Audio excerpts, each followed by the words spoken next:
Hey there, today we'll be solving the question from the February 1st of Leetcode Daily Challenge, that is 1 to 1 best time to buy and sell stock. And the question states that we are given an array prices where prices of I is the price of given stock on the ith day.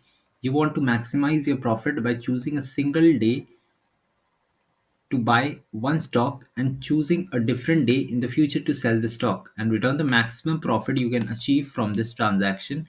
If we cannot achieve any profit, just return a zero. So by this statement we mean that we have to choose a minimum day to buy and a day in the future that is further to the right, which can be of any value, so that the maximum profit we get is maximized. So what do we mean by this? I'll be explaining this again with a diagram so that it is pretty clear, and I'll be telling you the intuition on how to do this as well. So what this question means is, so we can choose from anywhere, right? We can choose from anywhere to buy that stock. So what does our mind say? That our mind says that, okay, if I want to buy something, I'll buy it at the least price, right? This is what we'll do. And I'll try to sell it on the day when the price is at maximum, right? This is what our greedy mind says. So this is what we'll try to follow in this as well.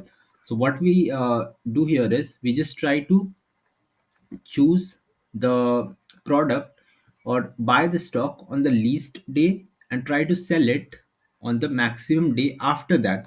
Why after that? Because we cannot sell before we buy it, right? So before buying it we cannot sell it.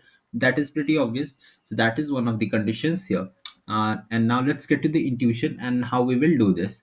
The intuition is to find the minimum for this and try to maintain a profit.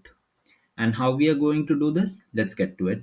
So at the first day we buy at 7. Okay, so we buy at 7. So this is what my minimum is for now. Okay, since we have not bought these stocks right now.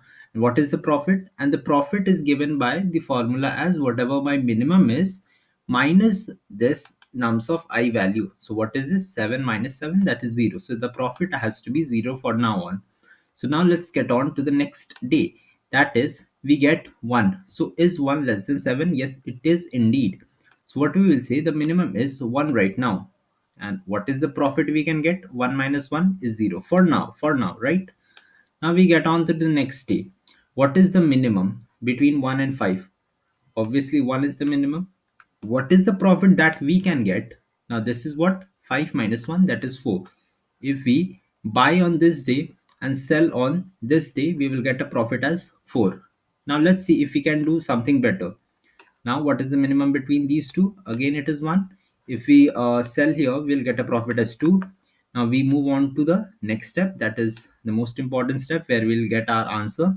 So again the minimum is 1 right here, and what is the profit that we'll get if we sell this one stock on the this day? So we will get the profit as what? 5, right? 6 minus 1, that is 5. And again the minimum is this, and what is the profit that we can get from here? That is nothing but 3. So what is the maximum out of these three? Which is clearly 5, and this is what our answer is right here, which is given. So this is what we have to do. We just have to maintain an overall minimum and a overall profit which we can maximize at every given point. And if that profit is greater than the previous profit, we just update it. And this is what we have to do, and this was the intuition.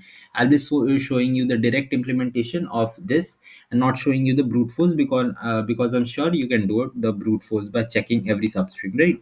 So every sub array, sorry, you can do it. So this was the brute force. If you still need it, you can just copy it from here. And this is the better approach that we can follow. So what is this min so far? That is exactly what I showed it to you. This is the minimum so far. That is, this was the minimum that I had calculated. And what is the profit? I also took a profit variable, right? And this is what my profit variable is. And what am I doing? I'm just traversing over the array that has been given, that is the prices, and I am calculating the minimum so far. And what is the minimum so far? As I showed it to you in the diagram, what is the minimum? If I get a previous minimum which is smaller than this, I will update it. That is First of all, I had 7, fine. I did not get 1, so I did not update it. Now, when I go to the next index, I will see there is 1. So that is smaller than this. So I will update my minimum so far to be 1. So this is what I've done in this step right here. That is minimum so far. And what is this profit? Profit is nothing but whatever my minimum is and whatever my nums of I value is, the difference between them. That is what we need to do to find out the profit. That is 7 minus 7, 1 minus 1, 5 minus 1, right? This is what we were doing right here. So this is what our profit is. And if we get a maximum profit which is greater than that, so we just update it and we return a profit. And this is what we have to do. I'll just run this. I will not submit it again. I've already submitted this. Okay, and this is working perfectly fine. So if you submit this, you'll get an easy right here. And yeah, this is it for this problem, easy level problem. And thank you for watching.